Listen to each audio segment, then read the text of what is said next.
Bonjour. Bonjour, monsieur Québec.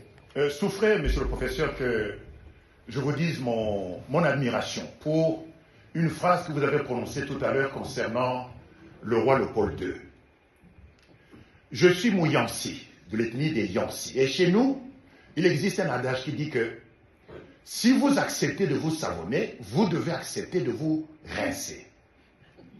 Donc, si nous acceptons la République démocratique du Congo, dont vous avez prononcé pour lequel vous avez prononcé des paroles extrêmement élogieuses, si nous acceptons ce pays qui s'appelle la RDC, nous devons accepter évidemment son fondateur, qui n'est autre que le roi Léopold II. Or, nous savons tous que pour l'affaire des mains coupées, la réputation du roi a été traînée dans la boue depuis plus de 100 ans. Je pose une question seulement. Qu'on me cite le nom d'un seul fondateur d'empire ou d'un seul créateur de royaume qui n'a pas trempé ses mains et ses pieds dans le sang.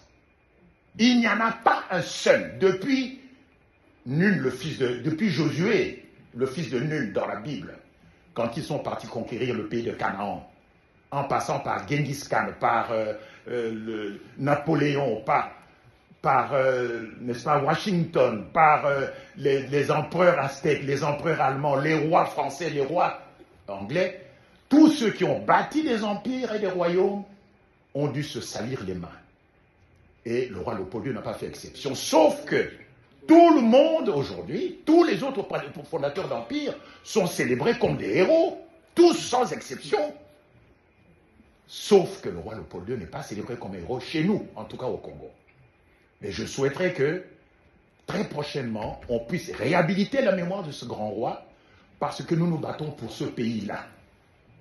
Pour en venir à ce pays, monsieur le professeur, j'ai noté que vous n'avez pas cité une seule fois le mot colonisation. Je ne sais pas pourquoi vous avez banni ce nom. Et vous n'avez pas cité le nom, contrairement à M. André Vleury, dont on a suivi l'interview tout à l'heure, vous n'avez pas cité le nom Bantou. Et ces deux absences m'ont interpellé. Pourquoi? Parce que le roi Léopold II a utilisé une logique anthropologique, et je dirais même une logique ethnique pour tracer les frontières. C'est là où le bas blesse, justement, alors que les Allemands ont utilisé une logique purement géographique, de géolocalisation. Je suis parti à la frontière entre le Congo et l'enclave de Cabinda, à Yéma. Eh bien, la frontière passe au milieu d'un village et d'un cimetière. Résultat, il y a des corps dont la tête se trouve en Angola et les pieds, où ça? Au Congo. Cette logique-là, monsieur le professeur, il faut que l'Union africaine la saisisse et la corrige. C'est la logique ethnique qui aurait dû dicter le tracé des frontières. Et ce n'est pas trop tard. Pour ce qui est du Rwanda, je pense que l'Allemagne s'est bâti un potentiel colonial très important, puisque l'Allemagne avait colonisé le Rwanda, le Burundi, la Tanzanie, aujourd'hui, à l'époque c'était le Tanganyika, le sud-est africain, c'est-à-dire, n'est-ce pas, la Namibie, et puis le Togo. Alors, le Rwanda, le Burundi et la Tanzanie faisaient partie de la Dutch East Africa. OK? Et les frontières de l'État indépendant du Congo du 26 février 1925, c'est des frontières reconnues internationalement. Il y avait, comme vous l'avez dit, 14 délégués, plus évidemment l'ambassadeur américain, le général Stanford. Eh bien, qui n'avait pas le droit de voter, il est venu là-bas comme observateur. Et c'était donc beaucoup plus facile pour les États-Unis de reconnaître évidemment l'État indépendant du Congo, puisqu'il n'avait pas d'intérêt. Et pour ce qui est du roi Léopold II, vous le savez, il est né à Hanovre, il est donc allemand, et en fait Bismarck était un peu son oncle.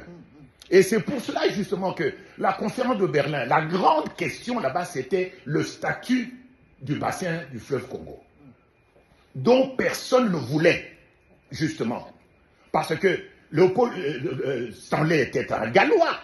Pourquoi nous sommes-nous retrouvés belges? Stanley était un Gallois, dont nous devrions être aujourd'hui, les Congolais, nous devrions être une colonie britannique.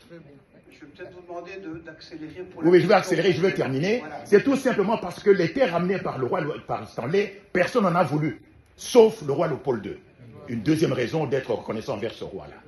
Et donc, Si nous voulons régler le problème entre le Rwanda et le Congo, il nous faut appliquer un paradigme ethnique et non pas purement géographique avec des bornes et tout ça. Nous n'en sortirons pas. Le roi Léopold II était un grand philanthrope.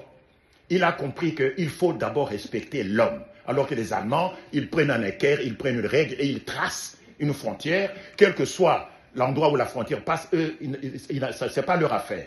Et donc, c'est la logique ethnique qu'il faut appliquer. Et quand vous appliquez la logique ethnique à la frontière entre le Congo et le Rwanda, vous avez tout de suite la solution. Puisque le territoire qui est aujourd'hui contesté par le Rwanda appartenait à qui? Aux Houndés, qui sont des Congolais.